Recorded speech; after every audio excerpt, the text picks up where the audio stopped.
Portraits have the reputation of being really intimidating and hard to do, and I wanted to show you a way of painting a portrait that I hope will overcome that reputation once and for all.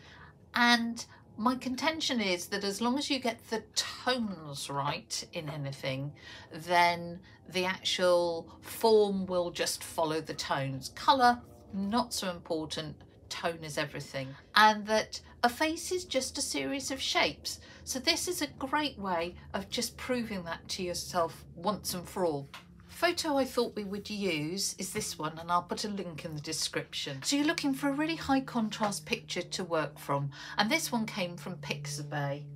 The first challenge is to transfer your picture to your paper. This is £140 watercolour paper, that's 300 grams per square metre, and that's a quarter sheet imperial, so it's a bit bigger than A4, but that's the size we're working on.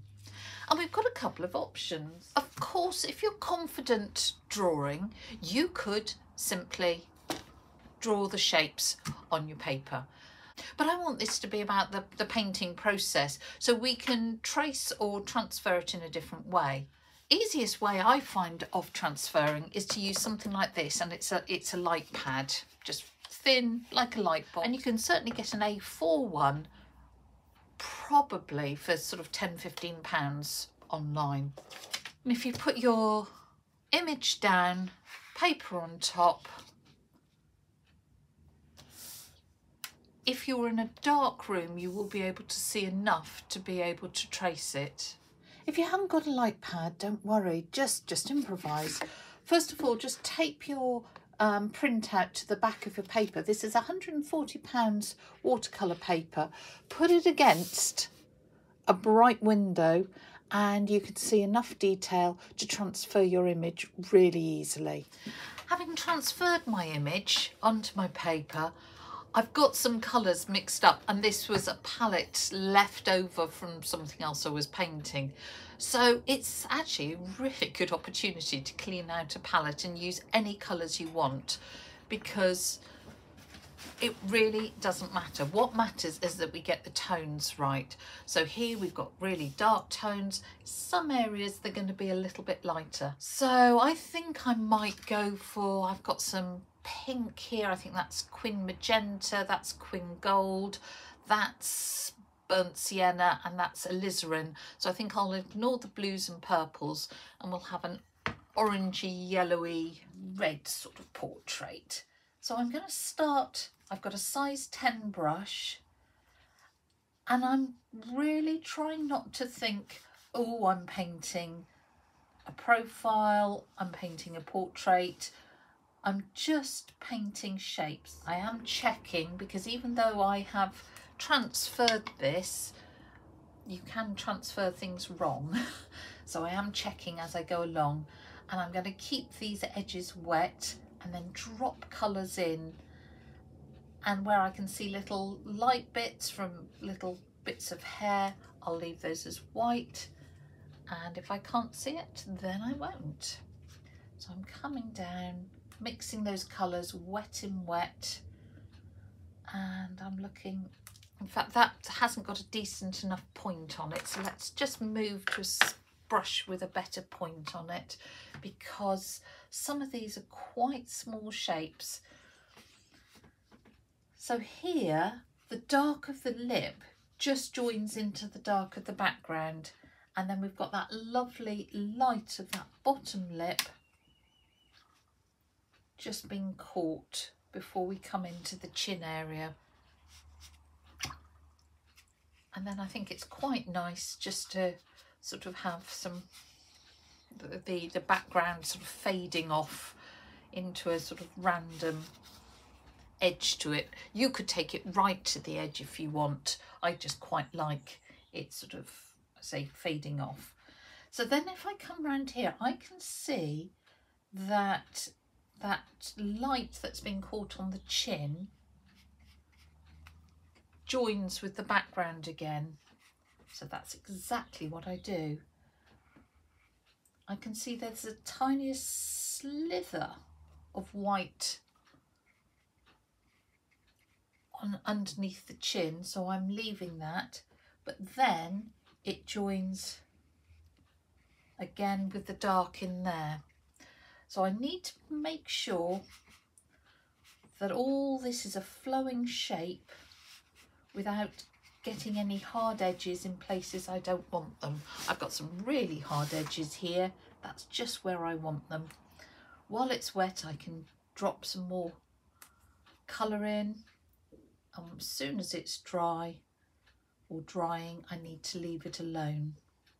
So I'm coming round here. There's a tiny highlight here, but it's not actually as bright as the other highlights. So I'm going to take my damp brush. When it's dried a bit, I'm going to fade that off. But here around the chin, I can see it's a softer edge. So I'm taking my damp brush and just pulling that edge out. Whereas that's a hard edge, but then again, this is a softer edge. While it's wet, with a damp brush, I can just soften off that edge and take it through. And I'm just going to soften off that highlight. So I'm following the pattern of the lights and darks in this beautiful profile, and I'm coming down here and I can see there are some lights and there are some little hairs and things that are catching the light down here. I don't think I'm going to do those hairs, so you can edit things out if you don't want to. I think that might be quite confusing. So again, following round, follow,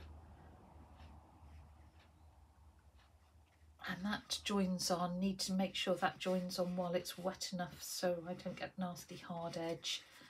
And then again, I need to wet some of this edge and come down here. If I need to wet the background to make sure it stays workable, I could always use my little spray bottle. In here there's a little dark triangle, so if I can see it, I'm going to put it in. And there's a little mark there.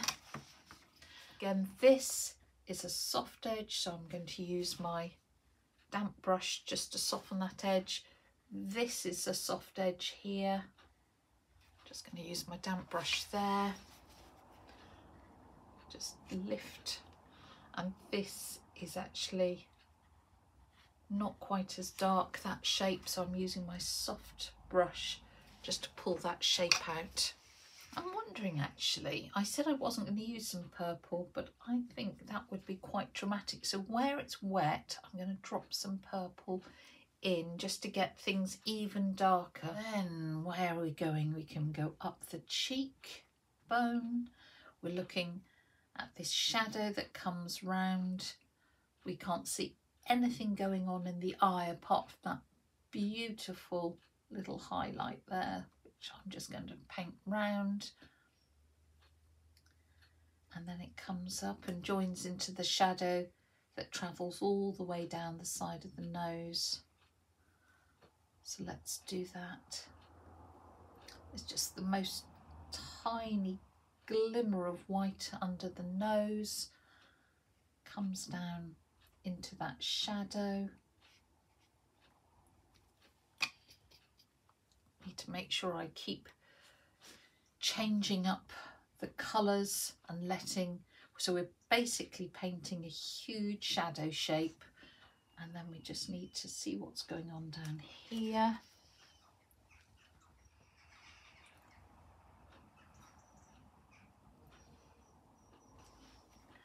And there's a little bit of shadow here, and it extends there, not quite as dark. A soft brush, soft clean brush, just to slightly soften this edge here. Tiny highlight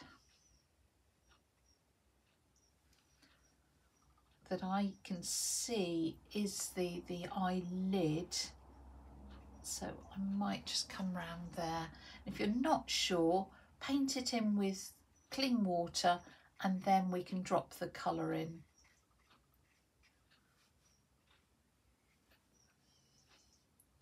And this is all dark down here, And we need, if any edges have dried, just reactivate them by giving them a bit of a tickle, and then we can keep changing those colours, getting rid of any hard edges that we don't like.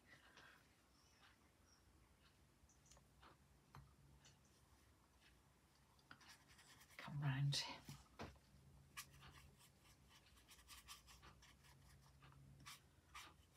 Then up in the hair, all across the crown of the head, it's quite complicated because there are lots of little light areas, but we can simplify it and we'll still totally read it as light hitting hair.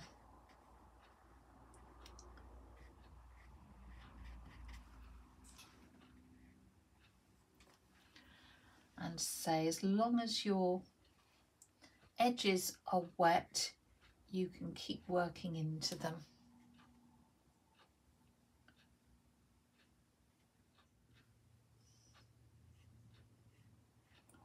Then towards the back, there are less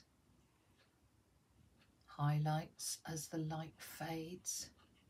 Our little girl is emerging from the darkness, and then all that's left to do is the top edge of her head.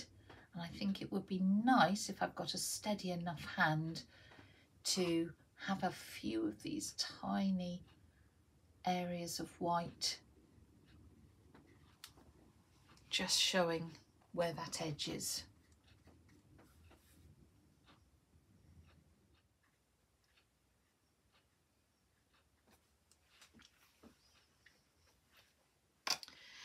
How you want to finish off back here, say, is entirely up to you. I don't want to take it right to the edge.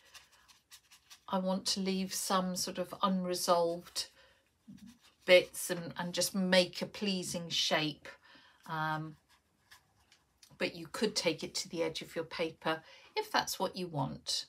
Just watch if you leave any white marks enclosed, that they make sense.